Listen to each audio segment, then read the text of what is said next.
क्या आप कभी इमेजिन कर सकते हो अमेरिका के 5th जनरेशन फाइटर जेट में जो फीचर नहीं है वो भारत डालने जा रहा है। जी हाँ, आपने बिल्कुल ठीक सुना। पहली बार एक ऐसा कमाल का इंटरनल फ्यूल टैंक हम इसमें डालने जा रहे हैं जिससे इसकी रेंज ऑलमोस्ट दुगनी हो सकती है और अमेरिका देखकर डेफिनेटली इसको जेलस होगा। आखिरकार ये क्या पूरी बात है, मैं आपको आगे इस वीडियो बताऊंगा। अचानक से भारत को चाइना के CM 400 AKG वॉरहेड, जो कि एक बहुत ही कमाल की क्रूज मिसाइल है, इसका वॉरहेड मिल गया पंजाब के जालंधर में। ये सॉइल के अंदर गड़ा हुआ था और अब इसका भी पोस्टमार्टम भारत ने शुरू कर दिया। बताया जा रहा है कि ये PL-15 की ही काफी बराबरी की मिसाइल है। LCH प्रचंड, अब आप देखोगे ये एक्चुअल में प्रचंड बनता जा रहा है क्योंकि अब इसमें 3 चीजें हम डालने जा रहे हैं। सबसे पहले तो एक कमाल की air to air missile IIR seeker, पूरा इसको ड्रोन से हम लैस कर देंगे और लॉइटरिंग म्यूनिशन भी हम इसमें डाल रहे हैं। पूरी तरह से ये बहुत ही ज्यादा लीथल डेडलीस्ट हेलीकॉप्टर पूरे दुनिया का बन सकता है ऐसे फीचर्स के साथ। सुदर्शन चक्र प्रोजेक्ट, ये जो प्रोजेक्ट है प्रधानमंत्री मोदी जी के अनाउंसमेंट के बाद पाकिस्तान में तो मानो पैनिक ही पहुंच गया है। यहां पर एनालिस्ट की रिपोर्ट्स के मुताबिक बताया जा रहा है कि पाकिस्तान चाहे कितना भी कोशिश कर ले, बाबर 3 बाबर 4 या कुछ भी ये अपना बनाते रहे, कुछ भी बिगाड़ नहीं सकते भारत का। एक बार यहां पर सुदर्शन चक्र प्रोजेक्ट इंप्लीमेंट हो गया तो आगे हम जानेंगे कि कैसे इंडियन नेवी ने ऐसा जुगाड़ लगाया कि अब चाहे कुछ भी इनको फेंकना हो, गोला बारूद हाइपरसोनिक स्पीड से हम फेंक सकते हैं और इसमें इंजन विंजन करने की कोई जरूरत ही नहीं है। बस डालो इसमें और हाइपरसोनिक स्पीड से कुछ भी उड़ के दुश्मन पर हिट होगा। बहुत ही ज्यादा लीथल टेक्नोलॉजी है। फाइनली जानेंगे कैसे इंडिया और रशिया, हम दोनों ने एक डील साइन कर लिया और अब रशिया पूरी की पूरी टेक्नोलॉजी ट्रांसफर करेगा भारत को स्मॉल एयरक्राफ्ट पिस्टन इंजन की, जिसे लेकर भारत अपने यूएवी में डालकर इसको मोस्ट एडवांस बना सकता है। सो काफी इंटरेस्टिंग आज की सीरीज होने वाली है, इसलिए प्लीज आप एंड तक देखिएगा। विदाउट एनी फर्दर डिले हमारी पहली खबर की तरफ सीधा बढ़ते जो आ रही है भारत के 5th generation fighter jet programme को लेकर। अब यहाँ पर एक ग्राउंड ब्रेकिंग डेवलपमेंट हुई है। रिसेंटली कुछ विजुअल तस्वीरें निकल कर आई है। बताया जा रहा है कि हमने इंटरनल फ्यूल टैंक की कैपेसिटी दुगनी कर दी है और ये जो फीचर है F-35 जो अमेरिका का most advance 5th generation fighter jet है, इसमें तक नहीं है। मैं आपको बता दूं कि इसकी दुगनी से अब क्या होगा। मान लीजिए अगर भारत को हमारे 5th जनरेशन फाइटर जेट को एक साइड से दूसरे साइड पर ट्रांसफर करना है बहुत ही क्विकली, तो ऐसे में हम दोनों ही टैंक को फ्यूल में फिल करके सीधा इसको ट्रांसपोर्ट कर सकते हैं। अनलाइक इसको लैंडिंग सबसे पहले कराना पड़ता, फिर रिफ्यूलिंग, फिर से टेक ऑफ, लैंडिंग, बहुत ज्यादा यहाँ पर प्रोसीजर होता है, लेकिन इसको भारत इजीली अवॉइड कर सकता है।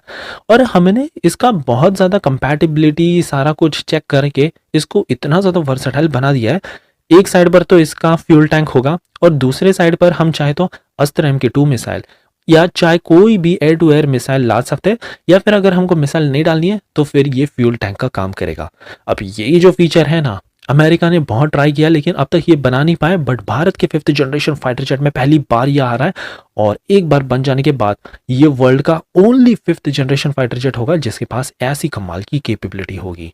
हमारी अगली खबर आ रही है चाइना के एक ऐसी मिसाइल जो भारत के रिसेंटली जालंधर में मिली पड़ी है। DRDO ने फाइनली इसका टेक ओवर कर लिया है। इस मिसाइल का नाम है CM AKG 400। ये बहुत ही ज्यादा घातक क्रूज मिसाइल है। ऑपरेशन सिंदूर के दौरान ये पता नहीं चला था कहां पे चली गई थी, बट फाइनली ये सॉइल के अंदर पूरी गड़ी हुई मिली। इसका पूरा अच्छे से हमने निकाल कर अब DRDO की लैबोरेटरी में भेज दिया है। अब DRDO यहाँ पर स्टडी करने लग चुकी है इसकी explosive composition, design and engineering, fusing system कैसे ये ट्रिगर होता है और साथ में इसके मैन्युफैक्चरिंग ओरिजिन्स को भी हम देख रहे हैं। पाकिस्तान में क्या क्या पुर्जे बनाए जा रहे हैं सो दैट हमको पाकिस्तान मिसाइल प्रोग्राम का भी थोड़ा इससे डिटेल्स मिल सके। एक बार भारत ने इसका डेटोनेटर बना लिया ना तो बस हमको इस मिसाइल से आने वाले फ्यूचर में डरने की कोई भी जरूरत नहीं होगी। हमारी अगली और बहुत ही अमेजिंग खबर आ रही है इंडियन नेवी के कमाल के futuristic worship electromagnet run guns के ऊपर से।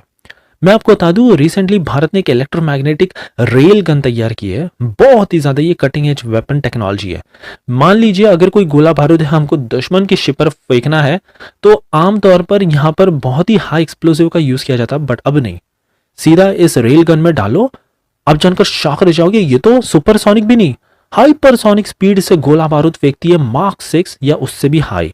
तो अब मान लीजिए भारत का यहाँ पर सीधे सीधे सबसे पहले तो हाइपरसोनिक का जो भी खर्चा था पूरी तरह से खत्म ही हो गया। ये बहुत ज्यादा सस्ता पड़ता है हमको, इतने ज्यादा दमदार शॉट्स है कोई दुश्मन क्या खाक ही बच पाएगा। सो ये बहुत ही खतरनाक टेक्नोलॉजी, और भारत ने डिसाइड किया है कि हमारी जो फ्यूचर की जनरेशन डिस्ट्रॉयर्स जिसे हम एनजीडी कहते हैं, और फिर हमारे प्रोजेक्ट 18 क्लास के जो डिस्ट्रॉयर्स है इसमें भी इसको लादना स्टार्ट कर देंगे। एक तो पहले से ही ये पूरी तरह से स्टेल्थी है, उसके ऊपर से ये हाइपरसोनिक वेपन डालने के बाद चीन की एक भी फ्रिगेट या इनकी जो भी शिप है ना बच नहीं सकती है, पूरी तरह से इनका काम तमाम होगा।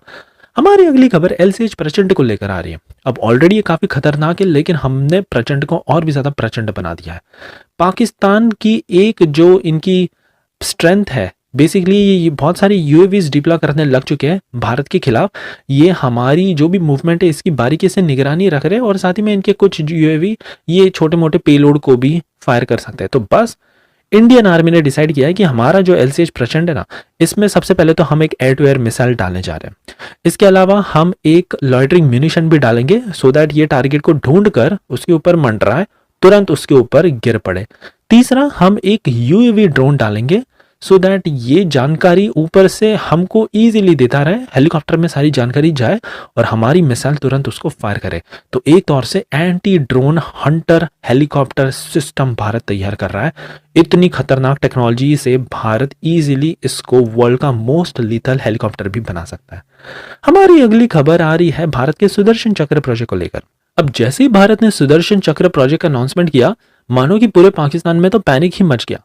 ऑलरेडी ये भारत की स्ट्रेंथ सबसे पहले इनको पता ही है, S-400 आकाश, इनका मजा तो इन्होंने चखा ही है। फिर MRSAM, LRSAM, और अब सुदर्शन चक्र ऐड होने के बाद पाकिस्तान अभी रिसेंटली जो भी बाबर 4 और बाबर 5 पर काम कर रहा है, ये सारा बेकार ही जाएगा। ये भारत का बाल भी बाका नहीं कर सकते हैं। तो इससे अब पाकिस्तान के अंदर भी बहुत ज्यादा यहाँ पर आक्रोश निकल कर आया है कि इनको भी एक प्रॉपर एयर डिफेंस सिस्टम चाहिए।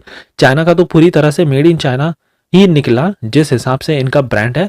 तो अब ये जा रहे हैं टर्की और कई तमाम बाकी कंट्रीज के पास जिनके साथ इनके क्लोज रिलेशनशिप है, और उनसे मोस्ट प्रॉब्लम मांग सकते हैं। बट फिर भी ये भारत के सुदर्शन चक्र और हमारे जो मल्टी लेयर है S-400 आकाश, MRSAM, LRSAM सिस्टम्स है, इनकी बराबरी तो बिल्कुल भी नहीं कर सकते एटलीस्ट 50 सालों तक। फाइनली हमारी आखिरी खबर आ रही है इंडिया और रशिया के कमाल के पार्टनरशिप को लेकर।